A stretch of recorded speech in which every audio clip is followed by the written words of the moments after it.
असलेल्या एका जंगलात जॅक आणि हेक्टर नावाचे दोन लोभी लांडगे होते.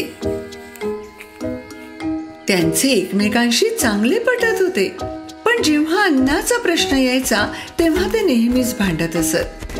त्या दिवशी ते पुन्हा एका सफरचंदावरून वाद घालत असताना हेक्टरला झाडामागे एक बकरी दिसली.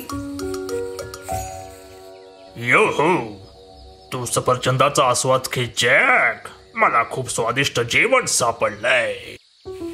हेक्टर हळूहळू झाडाभोवती फिरत असताना वुल्फ जॅक देखील त्याला न पाहता दुसऱ्या बाजूला फिरला. निष्पाप बकरी सर्व काही न जाणता जमिनीवरचे गवत खाण्यात व्यस्त होती.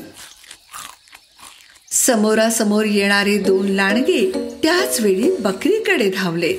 त्या क्षणी जेव्हा बाळ बकरीने फांदीवर असलेल्या सफरचंदासाठी झाडावर उडी मारली तेव्हा दोन लांडगे समोरासमोर आदळले.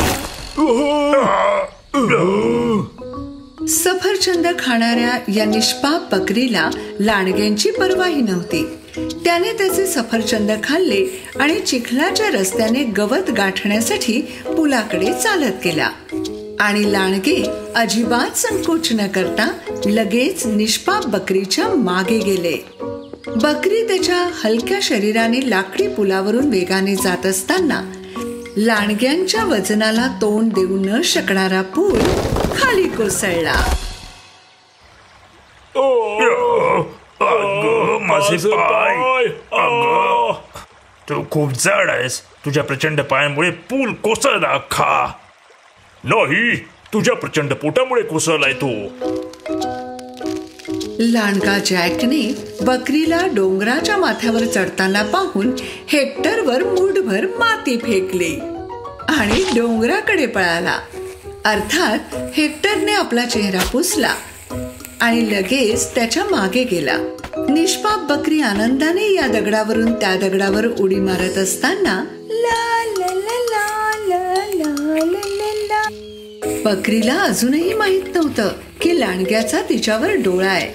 त्याच वेळी बकरीच्या पावलांमुळे छोटी दगडं जॅकच्या अंगावर पडू लागली.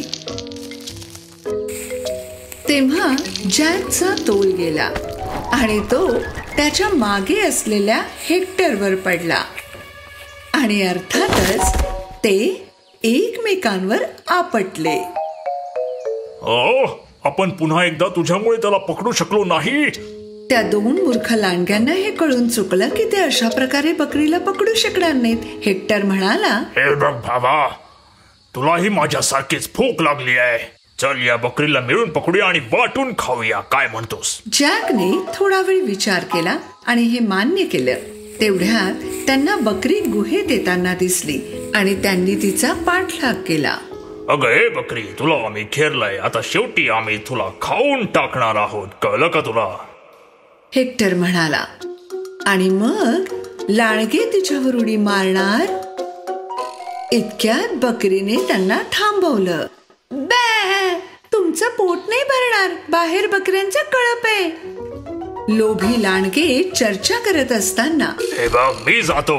नाही, मी जातो.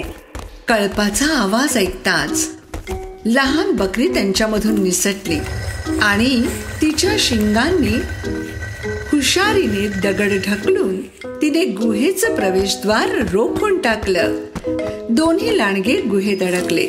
म्हणून निष्पाप बकरी मुक्तपणे चरत असताना लोभी लांडग्यांना पुन्हा एकदा उपाशी राहून एकत्र न येण्याची किंमत मोजावी लागली. जर आपण त्या झाडाची सफरचंद खाऊ शकलो असतो तर.